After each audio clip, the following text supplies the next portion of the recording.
Hundreds of thousands of prisoners were taken during the Napoleonic Wars by dozens of countries.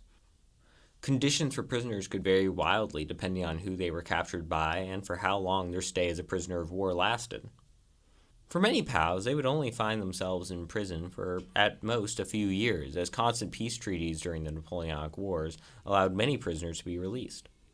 Two exceptions to this, however, were the war against Britain, that would come to include both Spain and Portugal, and the conflict with Russia beginning in 1812, that would go on until 1814.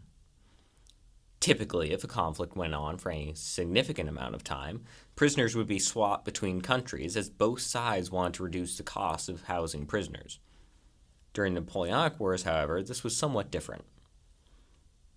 Two things to note going forward is that officers were generally better treated than the common soldier, and sometimes civilians would find themselves imprisoned as well, along with women that followed along the armies on occasion.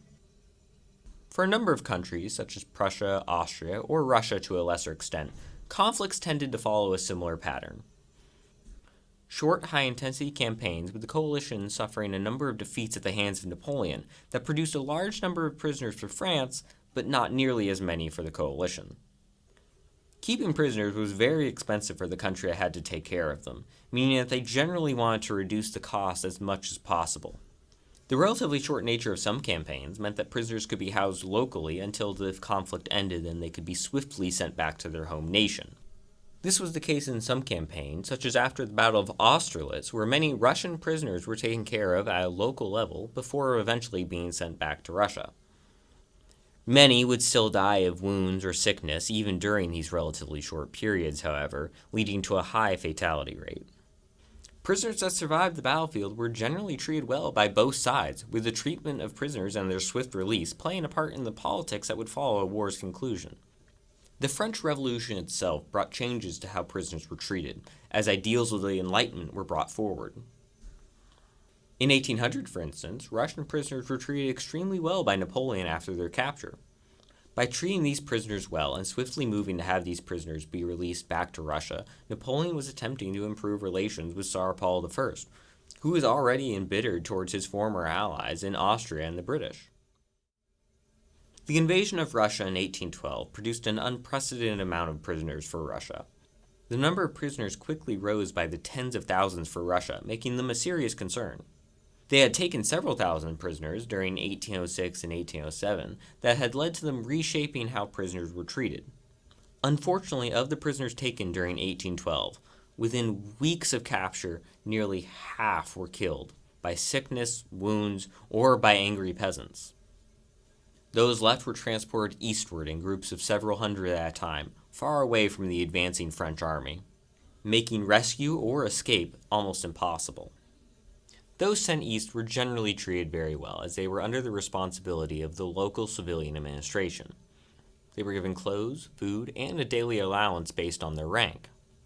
Some, however, such as the Poles, who were regarded as traitors, were treated much more harshly. Prisoners taken in 1813 or 1814 were also sent east, and generally treated well. A number of prisoners integrated themselves into the local areas they found themselves in, either as a way to make money or improve their condition. Local nobles, for instance, generally took care of one or more French prisoners on their own. Having a French prisoner under their care was seen as a sign of status, as the French were still seen very prestigiously by the local nobles in Russia. Despite all of this, however, by no means was being a prisoner in Russia an easy life. The war against the British was Napoleon's longest-running conflict that produced thousands of prisoners both on land and at sea. With the outbreak of the Peninsular War, the rate at which both sides captured prisoners increased dramatically. Fighting on the peninsula, however, could be very brutal towards prisoners than many other places during the Napoleonic War. If captured by the British, most were sent to either somewhere in England or to the island of Cabrera. If captured by the Spanish or Portuguese, however, their fate would be much more uncertain, especially if it was by Spanish guerrillas, who often executed prisoners immediately. Likewise, the French were often much more brutal towards Spanish prisoners than the English or Portuguese, who were often sent back to France to wait out the rest of the war. In England, a number of camps were built to house prisoners, or prisoners were kept aboard prison hulks. Depending on the hulk, prisoners could have a very rough time of it, and many did perish. While treatment was generally very good within the camps, those sent to captivity suffered greatly, as nearly half died to either sickness or malnutrition. Many of those who found themselves aboard a poorly managed prison hulk also suffered greatly. The British wanted to conduct prisoner exchanges with the French almost from the onset, due to the high cost of maintaining so many prisoners of war. Napoleon, however, refused, seeing the forced maintenance that the British were forced to take on as a form of economic warfare, even though at times the French cost of maintaining so many British prisoners was also very great.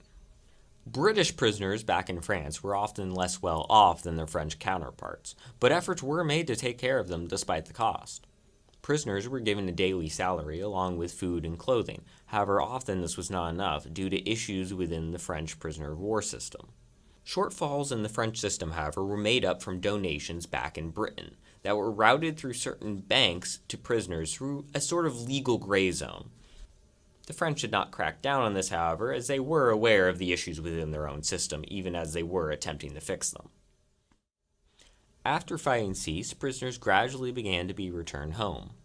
Napoleon's defeat in 1814 meant that French prisoners began to be released throughout Europe. They were not the first prisoners to be released, however, by France's enemies. As the tide began to turn against Napoleon and France's allies abandoned her, the countries that held prisoners from these nations sent them back so that they could bolster the fighting strength against the French.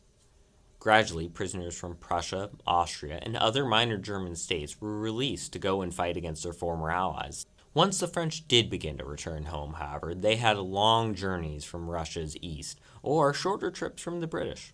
Some returning prisoners did pose problems, however, as many from the British were still very pro-Napoleon, as they had sat out much of the Napoleonic Wars sitting in Britain. Many of these prisoners did rally around Napoleon during his 100 Days' return.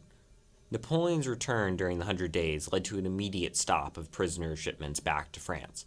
Those already there, however, that held pro-Napoleon sentiments quickly rallied around him. Once Napoleon was finally defeated, their shipments of prisoners back to France resumed very quickly. Some prisoners, however, decided to stay in the countries that captured them, some in Russia or Britain. Many former French prisoners that had decided to stay in Russia would eventually change their mind and head back to France, making use of a French diplomatic service in Russia to get back home safely. The journey back to France from Russia often took half a year or more. Every year, however, some would make the journey. Initially, the monarchy's view on returning prisoners was very positive, as they attempted to project themselves as a unifying presence for France.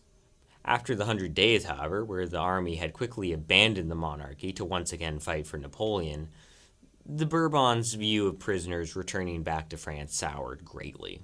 Rumors, for instance, lasted for many years that thousands of prisoners were still held in Russia that the monarchy had given up on. These rumors were all false, however, as they were mostly fueled by people not knowing what had happened to their loved ones.